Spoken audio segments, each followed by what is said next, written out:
नमस्कार, आप सभी का स्वागत है। आज के इस खास वीडियो में हम आपके लिए लेकर आए हैं एक ऐसी कहानी जो महाभारत से है। दोस्तों, महाभारत की कहानियां हमारे जीवन में कहीं ना कहीं बड़ा संदेश लेकर आती है। हमारे जीवन को जीने में कहीं ना कहीं एक बहुत बड़ा योगदान देती है, उसे आसान बनाने में, खुशहाल बनाने में। महाभारत की गलतियां और महाभारत में बड़ी बड़ी घटनाएं हमारे जीवन में एक सीख की तरह काम करती हैं और जो हमें ये गलतियां ना दोहराने और अपने जीवन में सुख समृद्धि को कायम रखने के लिए मददगार होती हैं। आज हम इस खास वीडियो में आपको बताने जा रहे हैं उस वक्त की कहानी जब दुर्योधन ने भीम को धोखे से जहर पिला दिया था। तो चलिए आज के इस वीडियो की शुरुआत करते हैं। हस्तिनापुर के राजा पद के लिए धृतराष्ट्र सबसे बड़े राजकुमार थे, लेकिन आंखों से अंधा होने के कारण उनके छोटे भाई पांडु को हस्तिनापुर का राजा बना दिया गया। ये बात धृतराष्ट्र को हमेशा परेशान करती रहती थी, क्योंकि वो हमेशा राजा बनना चाहते थे। एक बार पांडु जंगल में शिकार कर रहे थे और गलती से उनका तीर एक ऋषि को लग जाता है और उस ऋषि की मृत्यु हो जाती है। इस पाप के पश्चाताप के लिए पांडु धृतराष्ट्र को राजा का पद सौंपकर राजमहल छोड़कर अपनी दोनों पत्नियों के साथ जंगल में रहने चले जाते हैं और वहीं पांचों पांडवों का जन्म होता है। महाराज पांडु की मृत्यु के बाद पांचों पांडव अपनी माता कुंती के साथ हस्तिनापुर लौट आते हैं। उस वक्त पांचों पांडवों की उम्र बहुत छोटी थी।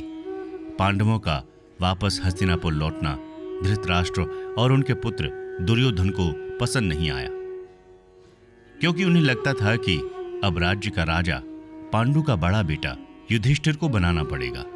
इसलिए दुर्योधन गुरुकुल में हमेशा ही पांडवों से झगड़ता रहता था।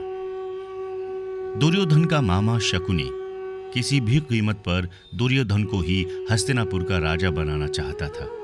इसलिए वो दुर्योधन के दिमाग में बचपन से ही पांडवों के प्रति जहर घोलना शुरू कर देता है। वो दुर्योधन को समझाता है कि तुम अकेले पांचों पांडवों से नहीं लड़ सकते, इसलिए तुम्हें छल कपट से उन्हें एक एक करके रास्ते से हटाना होगा। वो दुर्योधन को एक तरकीब बताता है।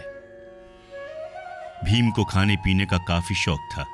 एक दिन गुरुकुल में दुर्योधन भीम के पास जाता है और उसे कहता है कि मेरे पास बहुत सारी खीर है, चलो दोनों भाई चलकर उसे खाते हैं। और भीम उसके साथ चला जाता है। खीर खाते ही भीम बेहोश हो जाता है, क्योंकि दुर्योधन ने खीर में जहर मिलाया था। उसके बाद दुर्योधन और दुशासन दोनों मिलकर भीम को गंगा नदी में फेंक देते हैं।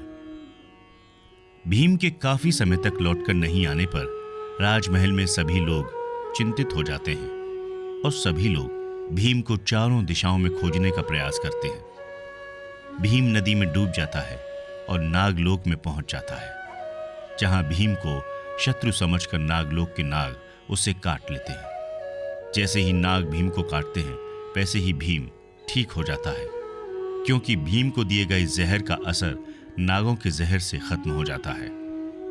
नागलोक के पहरेदार भीम को पकड़कर नागलोक के राजा के पास ले जाते हैं, लेकिन रिश्ते में नागलोक के राजा भीम की माता कुंती के नाना जी लगते थे।